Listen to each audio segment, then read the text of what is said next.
Welcome everybody again to this US-Pakistan Fulbright Virtual Academic Exchange that was spearheaded by my colleague at FIU, Dr. Iqbal Akhtar.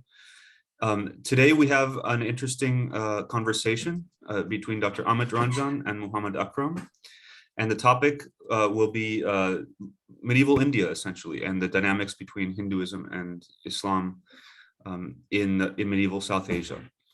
So I will introduce each of our two speakers in sequence. First, we will have a speech by Dr. Amit Ranjan, who is currently a Fulbright Scholar in Residence at Miami.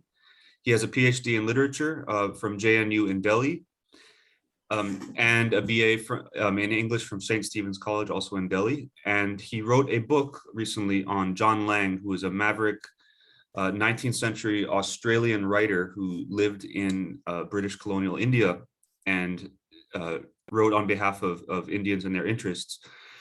He is also the author of several collections of poetry, and his poetry is rather successful and widely acclaimed. Amit has also written 4 plays, and he has several more books forthcoming in 2022. So he's a highly accomplished writer. He was also a Fulbright Scholar twice earlier as well, for the first time in 2015 at FIU, later in 2019, and again this year. I think that's probably enough about Amit. Amit's a close friend of mine, and it's been those of us who have been in contact with Amit and who have gotten to know him over the last few years have learned a lot from him. Our second guest today is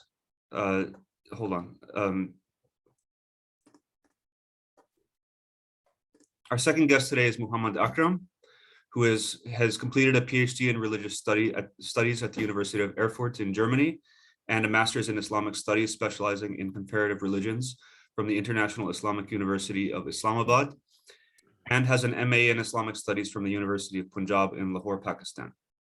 He now works as assistant professor of comparative religions at the International Islamic University in Islamabad, Pakistan.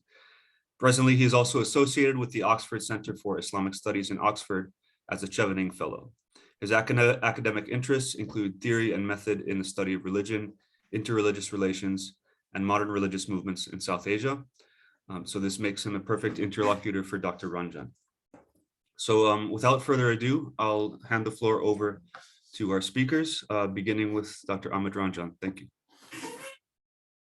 Thanks a lot, Dr. Grenier, for the very generous introduction.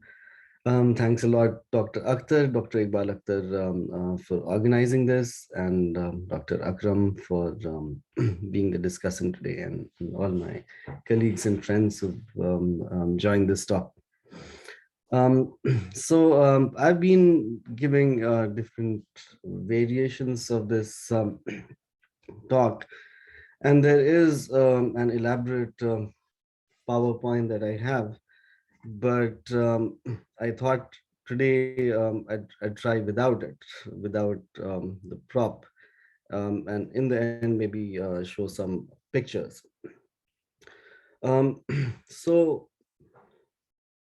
This is a book project I'm currently working on Dara Shikoh, to be published next year.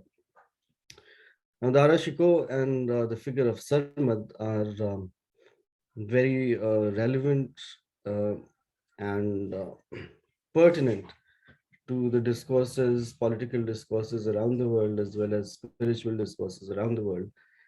So it's kind of timely, and to think of it otherwise, it's this topic has always been pertinent.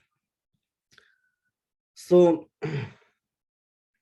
Dara Shikoh, for the uninitiated, was the first son of Shah Jahan, the great Mughal king. And the interesting thing about Mughals from Central Asia is that they did not have a succession rule. Primogeniture was not the rule. The eldest son need not become the king, and this they could never solve during 300 years and more of their rule in India. And so there were bloody battles of succession in practically every generation. It's a coincidence, or that they tried to solve the primogeniture problem, that most of the eldest sons succeeded to the throne, except in the case of Dara Shikoh, who was born in 1615 and died in 1659 at the hands of his younger brother Aurangzeb. Um, Dara Shikoh, uh, we do not know much about Dara's childhood, except that he was taken hostage by his grandfather Jahangir, because his father's um, Khurram, who would later become Shah Jahan, rebelled against the king. And this is pretty much true of all generations of Mughals, rebellion by the son against the father. And so he was taken hostage by Jahangir till the problem was solved. Dara received religious education from some great spiritual teachers of the time, as well as learned military arts as well as any of his brothers, except that Aurangzeb was much more exposed as a warrior in the Deccan, because the Deccan was a very hostile place, whereas Dara remained mostly with his father in Delhi because he wanted him to know the court very well and to be able to become the king. And for Shah Jahan, there was no confusion regarding this matter. He spent a huge amount of uh, money and pomp and show for his wedding, in a way declaring him to be the heir apparent. And which is why Shah Jahan also kept him very close to learn how to be king. Aurangzeb had other ideas. He thought that he was the best. And so I'm not really going into the political history, which is fairly well known, and that is what is roughly talked about while talking about Dara Shikoh and Aurangzeb. Basically, the two characters are talked about always almost together, locked in counterfactual what if movement. What if Dara would have become the king? And basically, there are two kinds of answers to this, and there are ralliers for both sides. Um, so one side thinks that Dara Shikoh would have changed the face of the political landscape in India by bringing Sufism into kingship, and religion would have had a very different shape, very syncretic and a very different shape in the modern world, and not just in India but across the world, because um, Delhi and Tehran were the knowledge centers at that point of time. So that is one speculation. And the other one is that Aurangzeb was politically very astute, and he was able to hold a large kingdom together, and that he was a devout Muslim, etc. And so uh, there is rallying side for Aurangzeb as well. The most current modern discourse is, or over the last even 100 years, is to view Dara as good Muslim and Aurangzeb as bad, and the opposite of it also holds true. Um, those who would say that Dara was destroying the status quo um, of the religious atmosphere. And so, unfortunately, um, the world is caught in this scheme of things, is caught in this counterfactual, in this moment of binary between the two brothers, and a lot of um, details of Dara's life or his intellectual contribution, therefore, get drowned in this matter.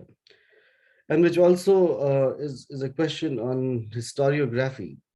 Um, or rather the politics of history itself, given how obsessed history is with probing this counterfactual of militarism, of militaristic history.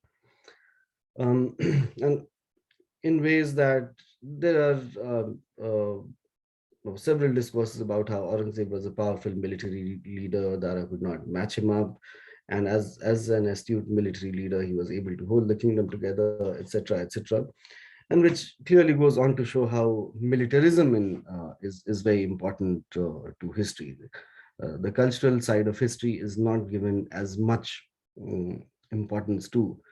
Um, let's say we know of Dara Shikoh or figures like Wajid Ali Shah, who brought so much cultural vigor to Lucknow only as alternative figures and not as mainstream figures who changed the cultural landscape of the spaces they inhabited.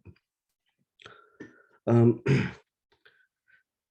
and anyway, so moving forward to why it's important to reclaim Dara in a different way and expand upon his intellectual contribution uh, is important because that's precisely what this counterfactual hinges on. What if Dara would have been the king? He would have been a great Sufi leader, would have incorporated Sufism into kingship, etc. And that's where it ends. And mostly popular history or cultural memory does not go beyond it. One does not know Dara beyond the very basics of this matter. So I'd like to briefly delve into that. I'll also get into some of the current discourses because there's been a lot of discussion about both Aurangzeb and Dara Shikoh. There's several books that are coming out in the last 4 or 5 years, and why that is so is also an interesting thing to think about suddenly, because there's been no books about Dara for the past 70, 80 years. Aurangzeb does remain in currency, but yeah, there have been books about both of them in the last 5 years, and there's a reason for it.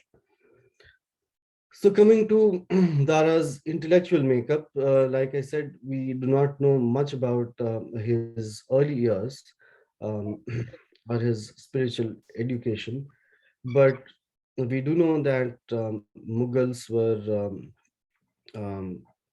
Mughals constantly flirted with the Sufis, or flirted would be a wrong word for probably Mughals had to keep close to the Sufis because Sufis did hold a certain kind of political power in the society. It may not have been direct political power, but there were thousands and millions of people going to Sufi shrines with their wishes. It was a sort of political movement which is difficult to understand today in terms of Bhakti and Sufi movements merging together on the Indian subcontinent as lower caste movement against the priest and the ulema, where a mediating teacher would cut out the mm, let's say the expenses on poor people, on lower castes, and so on and so forth. And so the kings did have to keep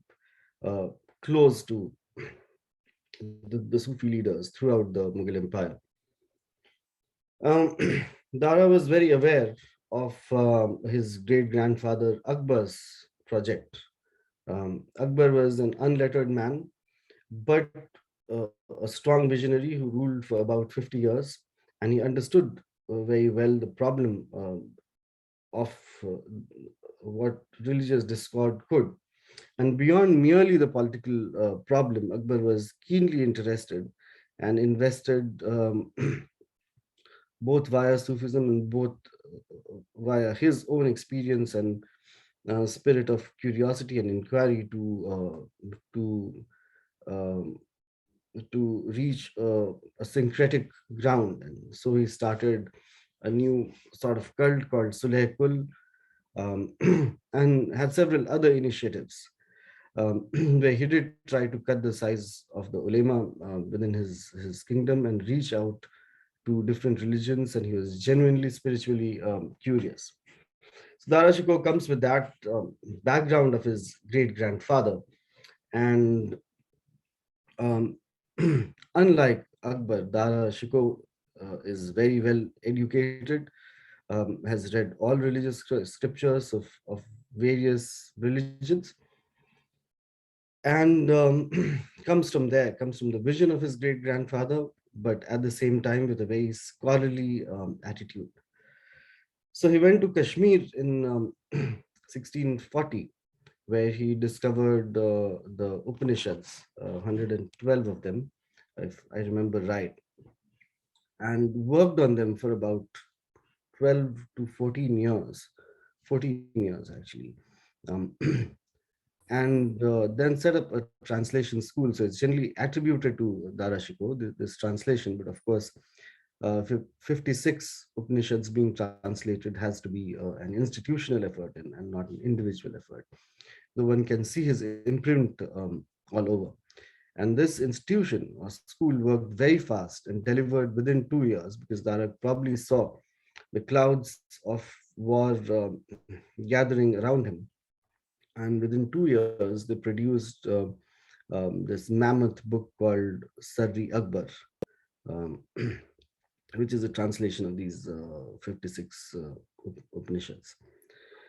Now, what is very interesting about this work is that it is um, heavily footnoted uh, with commentary alongside the translation, and which is Dara's contribution. The translation may have been with the help of the Pandits of Banaras, which is also very telling because one needs to have proficiency in the target language with equal facility as the source language, or even more, to be able to translate.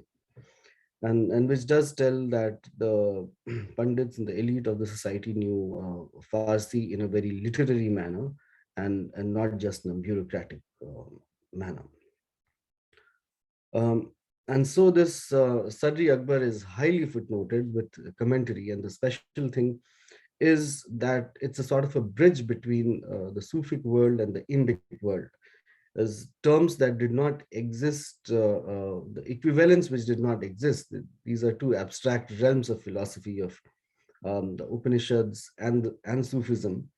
And so he mapped one onto the other. So he said Atma is Ruh, Paramatma is Abul Arwa, or he said things like Ismail, Isfail, Jibrail are like Brahma, Vishnu, Mahesh, and so on and so forth. So it's a very interesting cartographic exercise, and it lays the ground for all future translations between these two languages, Sanskrit and Persian.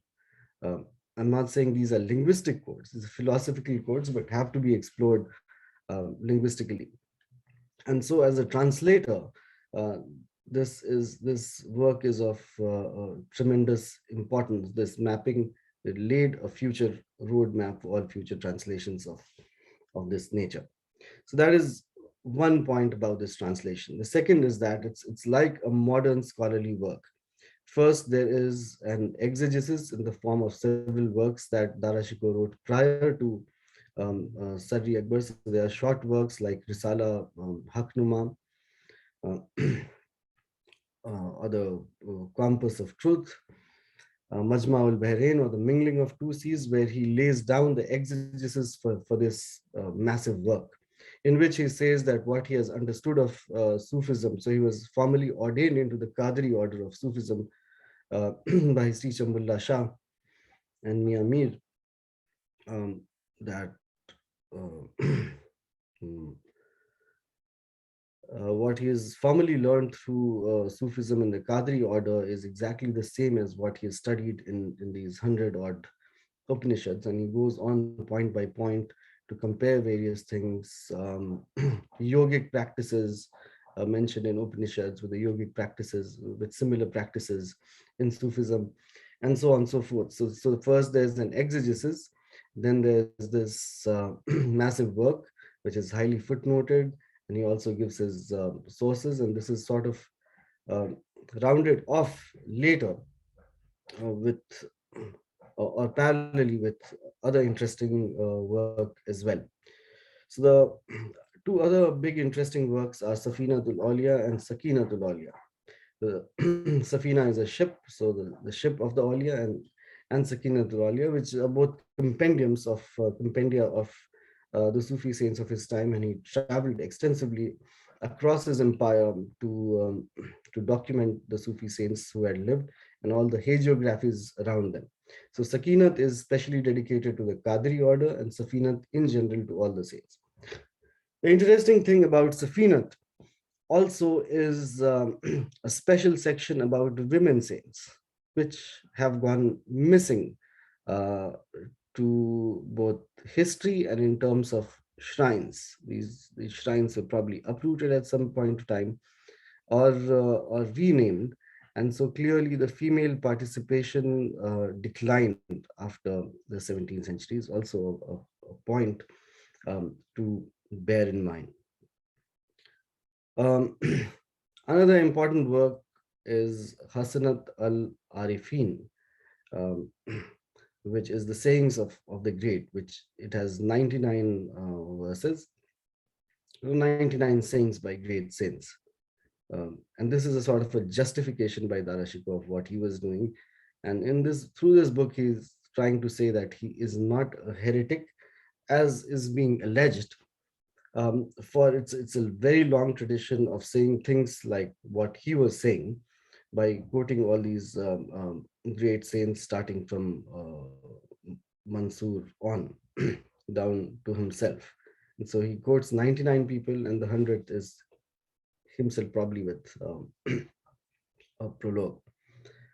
So that is roughly the intellectual makeup with which Dara Shikoh comes. He also translated the Bhagavad Gita and Yoga Vashisht, and also keeps mentioning them in his works. He also wrote some rubaya, some poetry, which are not of great significance, or which have not been worked on enough. At least that not that I'm aware of great value of his time, but he was also a committed poet in several ways. So um, the most interesting thing in Sarri Akbar is Dara Shikoh's claim that the Upanishads are contained within the Holy Quran. So he quotes from chapter 56 of the Holy Quran and mentions Kitabi Maknoon, or the hidden book. Now, to know this hidden book, the attributes required are to be an enlightened person, and Dara Shikoh claims to be an enlightened person, having studied all the texts that need to be studied, every scripture that was available to him. And so, as an enlightened person, he claims that he knows what the hidden book is, and the hidden book is nothing but the Upanishads. And with one master stroke, he tried to solve this problem forever, communal problem, if you will, in modern parlance. Because the Upanishadic idea of philosophy is cyclical anyway. So what is contained within what does not matter within that scheme. And within the Semitic scheme, uh, by saying that the Upanishads are contained within the Holy Quran, he tried to bridge the pagan and the Semitic worlds together. And this was a genuine spiritual quest, um, is open to interpretation. This idea of why Dara was flirting with the Upanishadic lore and Hinduism. Did he really need to for political power? He did not, because it was a well-established, well-entrenched Mughal kingship. He did need to keep the Sufis in good humor, but for that he did not need to reach out as far as as he does. And so it's a genuine quest, a philosophical quest to see what from within his own system of Qadri Silsila resonates with the Upanishadic philosophy and with various other creeds as well. It's not just these two that he was engaging with. He also read the uh, Torah, And apart from that, his spiritual advisor was one Father Buzi from Spain, a persecuted Jesuit. And the makeup of people around him is very interesting, which is where Sarmad also comes in. So his closest friend in Delhi was the naked Fakir Sarmad, who is also mentioned in the title of the talk. So I'm coming to him in a moment. And apart from Sarmad, there's what Nicola Manucci, and we'll also come to Nicola Manucci and the question of historiography and historical sources in a bit. Uh, Nicola Manucci, who was a Venetian, and Nicola Manucci mentions um, Eunuch Primavera, who was a military general, or Hijra Basant in Hindi in other sources. And so such were the people around him. It's a very sort of a cosmopolitan and a marginal draw. From today's perspective, it looks very marginal. But within the 17th century itself, it need not be marginal. Um, for example, Manucci, when describing Primavera, does not present him as an odd character. He is addressed as Eunuch Primavera all the time, but not as an odd character who is made fun of or whose military prowess is in question. He is completely in command. He humiliates Aurangzeb's army several times, and the military general, I'm forgetting his name in a moment, representing Aurangzeb at Bhakkar, uh, Primavera fires a cannon of shoes on him, and so he's presented as a heroic personality. Coming to Sarmad, who's a very interesting personality. Sarmad was an Armenian Jew from Kashan in Iran. And Kashan was a major trading city. And the traders from Kashan would trade at the port of Thatta, now in Sindh, Pakistan. There he attended some Sufi Samaj. So we are talking about mid 17th century all the time here. And Sarmad was a man of about 35. There he attended Sufi Sama and fell in love with a Hindu boy called Abhay Chand. Now I say boy because he's been referred to as such in several documents. His age is said to be about 17 or 18. So it was mutual. The two fell in love with each other, started living with each other, and it caused a minor scandal. And that is also interpretive, whether the scandal was about being homosexual, or was it about something else, um, or about this interreligious dalliance.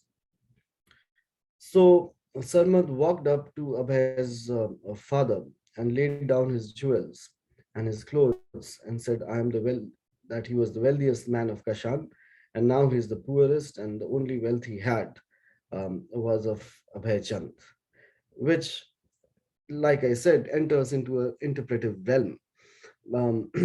Is it about um, being the problem, whether it was about being gay or whether it was about a wealthy man using a nubile, a young man of just about 18? Um, because there seems to have been no other problem in terms of their relationship here. After the father was very happy and he handed over his son to Sarmad, and they roamed around all of the subcontinent with uh, Sarmad. Sarmad never put on clothes ever after this, with writing poetry and dancing. So Abhay would sing and dance, and Sarmad would write poetry, and they traveled all over to the Deccan, and they were in the Nizam's court, and Dara Shikoh got to learn about them and summoned them to Delhi. And thereafter, Sarmad became his spiritual advisor and very close confidant and friend.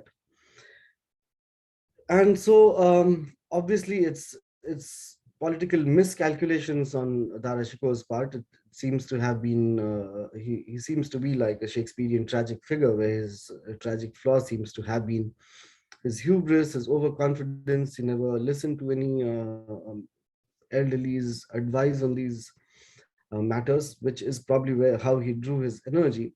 But at the same time, he laid all his cards even before the battle of succession had begun. His great grandfather was much wiser. He first fought his battle, became the king, and many years into it, he started on with these endeavors. Dara Shikoh laying all his cards here. So it's often said Aurangzeb was a better military general and so on and so forth. But you look up the history of the Battle of Samugad in 1658. After there was a rumor about Shah Jahan having died as he was ill. If you see, if one looks up the history of that battle, uh, basically it is various people switching sides to Aurangzeb's in the middle of that battle while the battle was on in the field. And so it's not about military prowess, and it is not a question about whether Dara was an able military general or not, because basically it was Shah Jahan's army, Shah Jahan's might that Aurangzeb was up against, and not Dara Shikoh. So he may have been the leader of the battle, but there were hundreds of advisors and able military generals that he had. So it's basically his attitude um, in terms of declaring all his future plans that upset the ulema and also made them scared of that a person like Sarmad, the naked fakir, would be sitting in the Mughal court as the prime minister. Anyways, Sarmad does not seem to have been affiliated with any of these silsilas, and was a lone ranger, was what is known as a kalandar, a fakir. Um, and he and Abhay used to sing and dance, like I said, and had tremendous following um, amongst the people of Delhi and beyond. Um, so when Dara Shikoh was killed in 1659, which is also a series of interesting events which I'll go into briefly, um, Dara Shikoh was defeated in the battle at Samugad near Agra in 1658, and Aurangzeb virtually took over control. 1659, Dara Shikoh recouped, and there was another battle at Ajmer, which also he lost, and he fled. And he fled again, taking the example of Humayun, that if he's able to escape to Iran, maybe he'll get help and be able to regroup and come back, which never happened. So he went to Diu. He went to Diu primarily because it was ruled by a governor called Malik Jivan Khan. And Malik Jivan Khan's life was spared by Dara Shikoh. Shah Jahan had sentenced him to death by trampling under the feet of elephants. And Dara had pleaded for clemency and gotten a reprieve for him, and he was made the governor of Diu. And so this man would definitely be owed one to Dara, and that's why he went there with his wife Nadira Begum. Nadira Begum died there, and her wish was to be buried in Lahore next to Mullah Shah. And so her coffin was carried to Lahore from Diu by Dara's bodyguards and most able military generals, and he was left helpless. Malik Jivan seized the opportunity, betrayed him, took him to Delhi. He was paraded on the streets of Delhi um, in basically a coarse jute jacket on an elephant. So Aurangzeb wanted to make an example of him and also show that it was indeed Dara Shikoh that was being paraded, so that there was no ambiguity about who it was, and so quelling any cause for future rebellion. And it's very interesting that a soldier named Hebat provoked people to revolt, and people, instead of watching the tamasha, as they say, as it often happens, crowds watching these political events from the sidelines and wondering, and one also wonders what does the crowd think about when these spectacles happen. The crowd, however, revolted, killed about 50 soldiers of Malik Jivan Khan. Malik Jivan Khan himself was under great threat of losing his life, and he was rescued by a hair's breadth. And that is how much Delhi's people uh, loved Dara Shikoh. And so Dara Shikoh was put in prison and beheaded. The subsequent events over here are very interesting in terms of use of historical sources. A recent book which came out 3 years ago called Aurangzeb by Audrey Trushki is a very interesting book that sort of redeems Aurangzeb by putting him in a political perspective by saying he had to do what he had to do of imprisoning his father and killing his brothers as a politician to consolidate his position, because the Mughals had this flaw of the not being able to decide on the primogenitor, etc. And she also locates Aurangzeb historically and says that it's during Aurangzeb's reign that the Hindu employment was the highest, that the maximum number of Marathas were in his court, and that um, it's uh,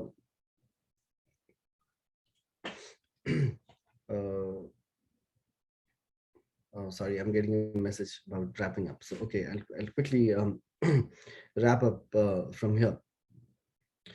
Um, and so, Audrey Trushki in her book talks about gets trapped in the same binary, however, um, which is that Dara was a weak military general, etc. But at the same time, she says that in the battle with Murad at Lucknow, Gomati was red with blood, and so it's really um, an ordeal for a historian to be caught in this Dara Aurangzeb movement. Also, she says that Dara is that there's no need to romanticize Dara. He was as cruel as Aurangzeb was when he was in the prison and about to be killed. He was asked what he would do, and he said he would have quartered Aurangzeb into four pieces and hung him on the four gates of Delhi. Now, this is from Nicola Manucci, who I've mentioned earlier. And in this, he was not an eyewitness to this, obviously being a friend. He was fighting at Bhakkar. And so this may be Nicola Manucci venting out his own frustration in the book. And even if Dara said what he said about killing Aurangzeb, that does not make him a cruel person, a man pushed to desperation. His wife dead, his son's dead or about to die. So it's very interesting how historical sources are also used. Anyway, Dara was killed, and it was impossible to kill Sarmad for Aurangzeb, which is also interesting. He could just have eliminated Sarmad, who was a naked fakir roaming on the streets. He had such massive following. So he tried various things. I'm not going into all of those. He tried various things to have Sarmad eliminated, and Sarmad was able to escape those stratagems very fine, very neatly. But eventually, Aurangzeb got to know that Sarmad does not utter the full kalma. He utters La ilaha and goes silent after that. So he was summoned in front of Jama Masjid and asked to utter the kalma, and he said La ilaha and went quiet. He was promptly beheaded. And Aurangzeb forbade any kind of writing about Sarmad or Dara Shikoh during his lifetime, and so all the accounts are later. And so there's a lot of folklore around Sarmad. And so one of the imagery is that Sarmad held his head in his hand with blood sprouting from his neck, much like Chinnamastika in Hindu mythology, and was walking to the masjid, inside the masjid, to make a complaint to Allah when Hare Bhare Shah, his guru, summoned him, uh, whose, whose grave is right outside Jama Masjid, gate number 2 in Delhi, and whose grave is painted green, that his complaint had been registered and he should come lie next to him. And so it's a twin grave, green and red. Um, um, Green for Hare Bhare Shah's greenery, and red for Sarmad's blood. So this is a sort of folklore around Sarmad, and all folklore also co-opts into the Islamic fold by saying that his beheaded head uttered the full kalma. It's one of the most syncretic and beloved shrines of Delhi, where there are no restrictions on how one can go, or what one's practice should be. And my recent discussions with Dr. Grenier point out that this sort of combination of the red man, green man is a Jungian archetype. Also, Hizr and Ilyas shrines are found in certain places in the Mediterranean and Turkey. So I think I've laid decent overview of the matter, and so I'll stop here. It's been about 35 minutes, and then we can have little discussion, and I welcome Dr. Akram to present his thoughts and his interventions. Thanks a lot. Oh, thank you very much. It was really a dense and comprehensive presentation with a lot of details, and I really learned a lot from you. Of course, I have received your article, a book chapter, another piece of writing, and that was also helpful, and together with this presentation. So I really got a good idea of the history and also the legends that surround this part of history, or this period of history, about these two personalities, Dara Shikoh and Sarmad. Just I'm reminded of, because I'm from the Department of Comparative Religious Studies. This is our discipline, and yeah, we are always located somewhere. So from this particular angle, looking at the whole discussion and the topic from this particular angle, I'm reminded of a book chapter written by Donald Weed, History or Mythhistory in the Study of Religion, ? The problem of demarcation. Yeah, and so it's like playing with the word history and myth and making it mythhistory. So there are two personalities. One is Dara Shikoh and another is Sarmad. And of course, both of them. Put the heater on. That's a little. You sure? Yeah, I'm 100% sure. Is it clear? Yeah, somebody else's mic is on. No, Okay. Yeah, so both of them, they are the historical personalities, but a lot of myths, especially surround the personality of Sarmad, like he was mystic, and so the very word mystic means that there are some myths. So we have here a history and myth history and myth, and so the important thing is that how we construct even about history. The scholars and philosophers like Hans G. Gadamer, they have well articulated and well explained that even history takes a narrative form. So history is not some presentation of video scope of some objective facts. It's what is important is that which elements, which components are events we single out from the past and then graph them together to construct a narrative, to construct a story. So, and how our story makes sense and for what purpose we are creating that history.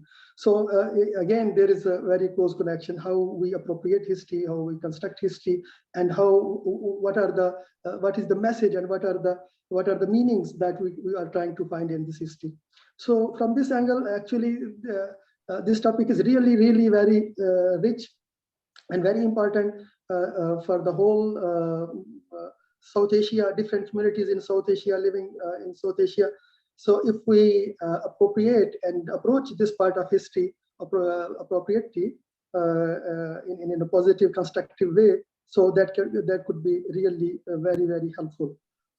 Yeah. And something very important that I want to comment and I want to praise. In your presentation as well, you mentioned, and especially in your article, you may say, I am a dreamer, Dara Shikoh's dream of translating Prince to philosopher. Right. And in the beginning of this write-up, you have really raised a very interesting point, that the story of Dara and Aurangzeb, it often takes a binary form. So as if we have a villain and we have a hero, just like in dramas and in films, we have two parties. So all the goods and all the beauty and everything positive belongs to this camp, and everything bad belongs to the other camp. The things like that. So we have, like as you are saying in your writing, that the Dara Aurangzeb binary is played out as good Muslim, bad Muslim, poet, bigot, dreamer, general, etc.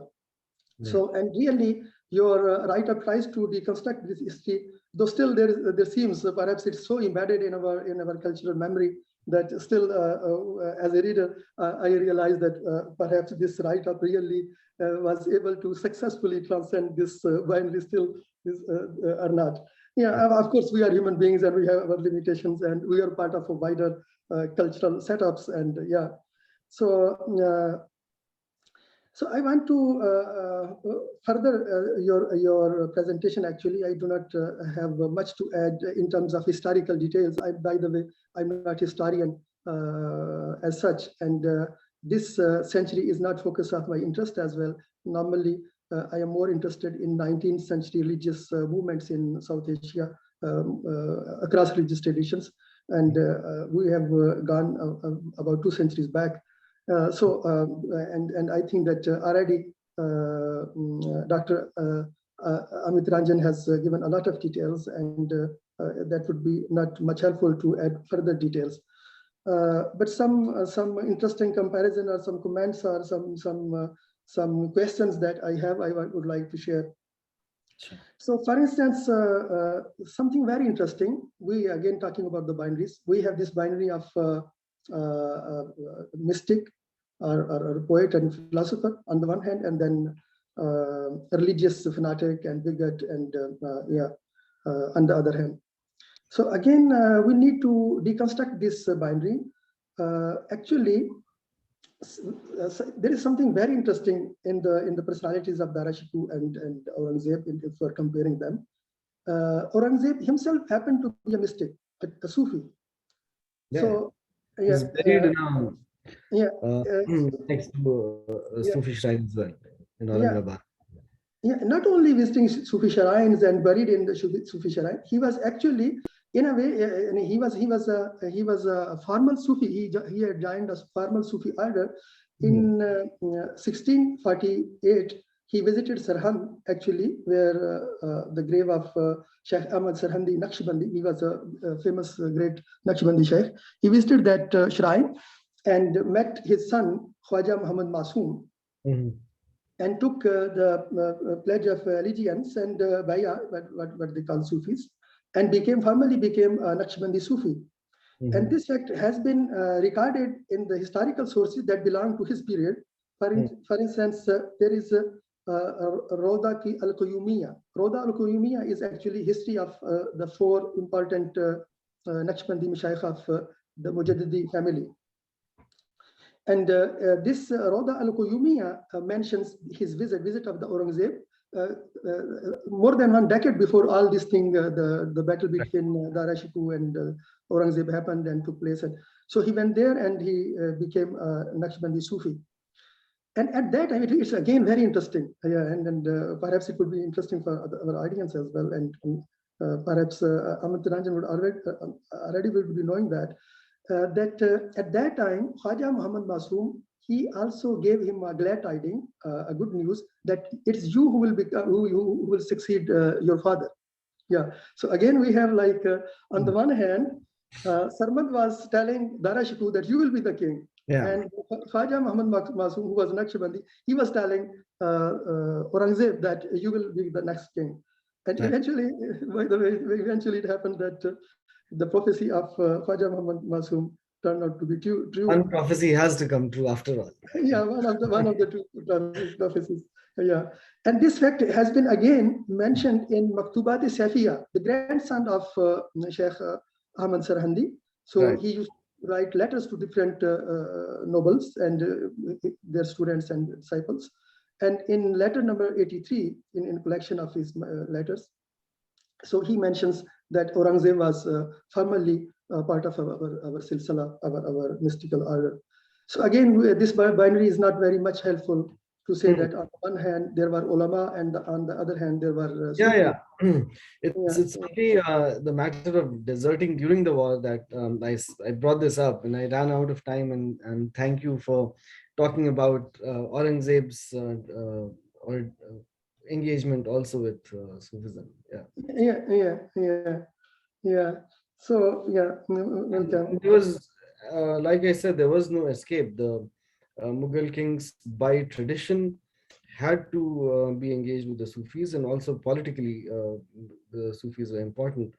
And in fact, it's very interesting, this phenomena of wet nurses, that the Mughal kings, princes always hired wet nurses from among Sufis to breastfeed the children, because milk is equated with blood. Yeah, that's interesting. Yeah, that's A interesting. very strange form has passed down to B-grade Bollywood films where you hear "Maa ka doodh piya hai kya."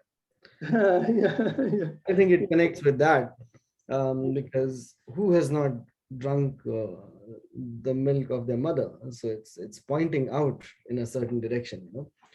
And this is how popular culture appropriates these kind of things. So every single Mughal prince was in deep contact with some Sufi order or the other. You're very right, including Aurangzeb. Yeah. Again, this Aurangzeb is portrayed as if he has started the war. Actually, the war did not start with the Aurangzeb, and it did not start between Aurangzeb and Dara Shikoh.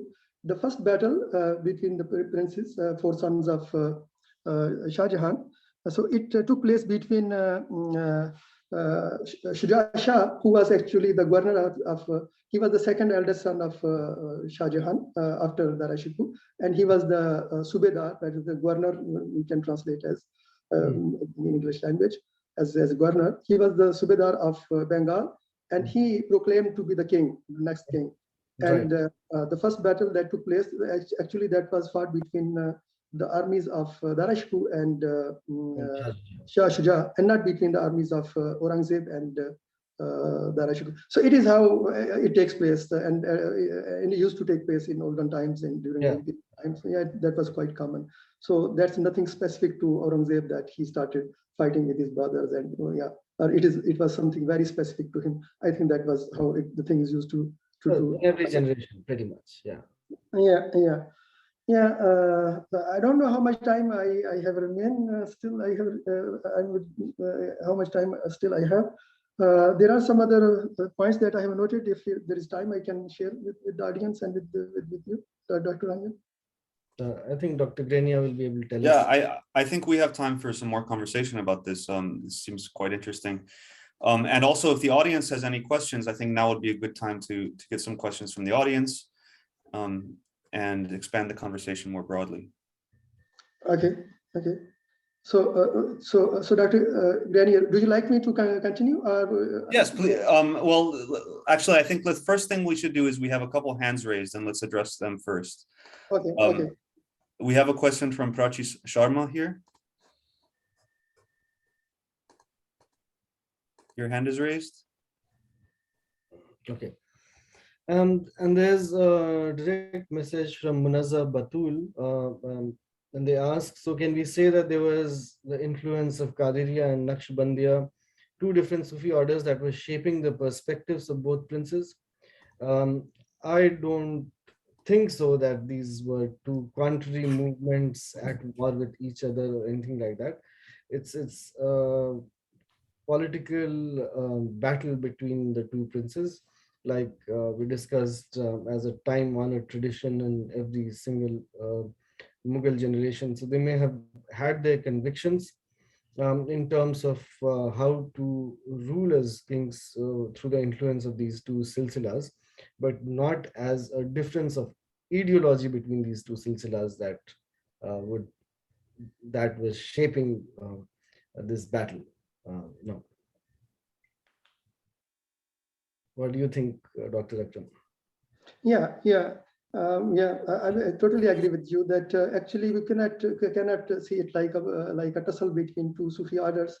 So primarily it was a political struggle, and they happen to belong to different Sufi orientations or Sufi orders. We cannot, even perhaps it would be difficult, to say different orientations. Perhaps we can say, but that would be a matter of question. But they were following two different Sufi orders that we can see.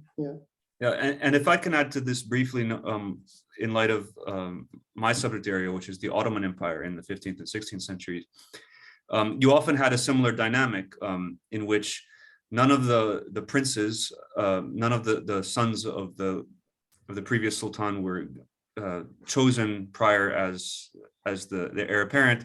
So you had brothers fighting, just as in the Mughal case. And in various of these succession struggles, the brothers would often choose or be affiliated with a particular Sufi order, particular group. For instance, in 1481, when Sultan Mehmed II died, and his two sons, Jem Sultan and Bayezid, were struggling against each other, they each had their own specific Sufi order, their own specific Sufi sheikh, who did a similar sort of thing in which each sheikh prophesied that the chosen prince would accede to the throne. And in my view, I agree with what our two panelists have expressed, that this does not really reflect an ideological difference. These are struggles that are political struggles. Each prince had something to do with the, or maybe was affiliated with one of these orders because of their political utility, because of their base of power in a certain city or in a certain demographic. So yeah, I just wanted to add a somewhat more Western Anatolian perspective to this, to a very similar phenomenon. Right.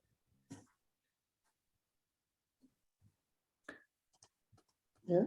Well, if we don't have questions, I think, Dr. Akram, if you had anything else to add, we can move on with that and then see if any other questions emerge. Sure. Yeah, sure. Dr. Ranjan has not talked about this thing in his talk, but the paper that he shared with me, it also included something, the difference between reveal and pagan systems, the terms that he used. So for Indian traditions and for Vedanta tradition, he was using pagan systems. So I was thinking that again we need to look into this matter again, perhaps to revisit this thing. There is a colleague of us. He used to work with us at the International Islamic University in our department. Now he serves in the Qatar University. Dr. Muhammad Mudassir Ali. He had written a thesis, the concept of revelation in Hinduism. And he was of the view that we cannot say that Hinduism is a non-revealed religion, because the concept and the notion of revelation that we have, so similar theories and similar situation we find in terms of Vedas and with regard to the Vedic literature. So to call this whole system as pagan as compared to revealed system, so maybe perhaps Dr. Ranjan would be able. It's just sort of a standard terminology that is used to differentiate the Abrahamic from the non-Abrahamic, let's say. Of course, Buddhism is always already revealed. There's something being revealed in every single myth of that. So if we go by the word meaning, of course, it is the most revealed religion, I'd say. Yeah. Maybe some other terminology. That's only to create the difference between them, the Abrahamic and the non-Abrahamic, that I've used those. Yeah. Another important point that I noticed was that the connection of Neoplatonism to Sufism. So of course there is a theory, and this is a known thing, that Sufism was perhaps influenced by or factored by Neoplatonism. Or the other way around could also be possible. No, but the fact is that Neoplatonism is older than the Sufi tradition. So because of that, so some people they theorize that Sufism was basically influenced by Neoplatonism. This needs to be addressed again. Actually, there is no single Sufi tradition. There are different strands. So maybe certain strands of Sufism, they have some connections or similarities, or even historical connections to Neoplatonism. But to take Sufism as a monolithic entity or thing, and then to relate it to Neoplatonism, that would be, I think, that would be taking the truth too far. There is a book written by Dr. Mir Waliuddin, the Quranic Sufism. In the whole book addresses this issue, that people theorize about different non-Islamic sources of Sufism. But the matter of fact is that Quran is the source of Sufism, and every single teachings of Sufism and terminologies of Sufis can be found in Quran, and he had established I think in this book. And again, about the different strands of Sufism, there is an introductory book written by Abdul Razak Taftazani, Al-Madkhal ila Tasawwuf, which means that introduction to Tasawwuf. And he says that there are two types of Tasawwuf traditions, two strands of Tasawwuf, At-Tasawwuf as-Sunni and Tasawwuf al-Falsafi. So maybe to a certain extent, if we are talking about specifically about At-Tasawwuf al-Falsafi, then there would be stronger connection or similarity between Neoplatonism and then At-Tasawwuf al-Falsafi. But overwhelming majority of the Sufis, they belong to the other tradition, to what At-Taftazani is calling At-Tasawwuf as-Sunni. So they will not be much interested in this type of philosophical discussions about Wahdatul Wujud, Wahdatul Shuhud, and things like that. They would be simply practicing Sufis. They would be having their own practices and trying to purify themselves and to get nearer to Allah subhanahu wa ta'ala according to the Islamic this worldview. So I just wanted to point out this again, another thing that was not included in the talk, but that was also interesting part of that. Yeah. Thank you so much. I'm going to offer one comment, and then I think we're going to have to bring this to a close because it is 10 o'clock East Coast USA time now. So I think we're going to have to bring it to a close. But the last comment I would make is that, to me, the difference between Dara Shikoh and Aurangzeb is less who's a mystic. I mean, mystics were everywhere, and every prince was in some way partly a mystic. Even Ibn Taymiyyah was a member of a Sufi order, right? So but it's less that question than the question of seeing a value in interreligious dialogue, or what we might call syncretism, developing a syncretic system. And that is the unique thing that Dara Shikoh did, and his grandfather also tried to do, right? Everyone was a mystic. That wasn't quite what differentiated them, but it was having kind of a willingness to engage in sort of interreligious translation project that made it fairly unique. And also, when people talk about Dara Shikoh as being some kind of lost destiny that was never followed up, I think it's really that people are referring to, that sort of interreligious translation project that he was doing through his Majma al-Bahrain. So I was wondering if you guys had any thoughts on that, and if not, I think we'll end it here. Yeah. Another point that I'd like to add, and actually that would be like furthering your point. And we also need to connect this the legacy of Dara Shikoh to the legacy of Al-Bairuni some centuries back. So he had also translated some Sanskrit texts, and he was also having more or less similar opinion about the Hindu tradition. That his view was that Amatul Hindus, and the common people, they are polytheists, but their khawas and their elite, or their intellectual elites, they are monotheists. So this was also the view of Al-Bairuni. So in a way, what Dara Shikoh was saying, we can say that was somehow connected to this legacy of the Muslims, some Muslims, you can say, who were trying to look at Hindu tradition from this angle. Yeah, and this legacy continued even within the Naqshbandi tradition. Later on, I think in 18th century, there was Mirza Mazhar Jane Jana. He had also expressed the similar views that the Hindu yogis, they are also worshipping the same God and things like that. So some sort of similar appropriation. So this is also a legacy, and that needs to be connected. And yeah, it's a part of a long legacy, and which is why Hasnat al-Arifin, he quotes all the Sufi saints from before. And also the idea of monotheism he brings in, saying that Hinduism is also monotheistic. But at the same time, he also justifies the polytheism by saying that this is an image to meditate upon. So it's very interesting, all these appropriations. I think we are over time, right? So yes.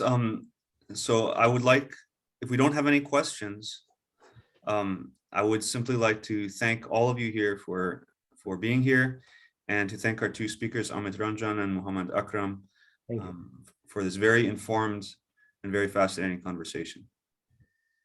Thank you. Thanks a lot. Thank you all. Thank you. Take care. Bye-bye.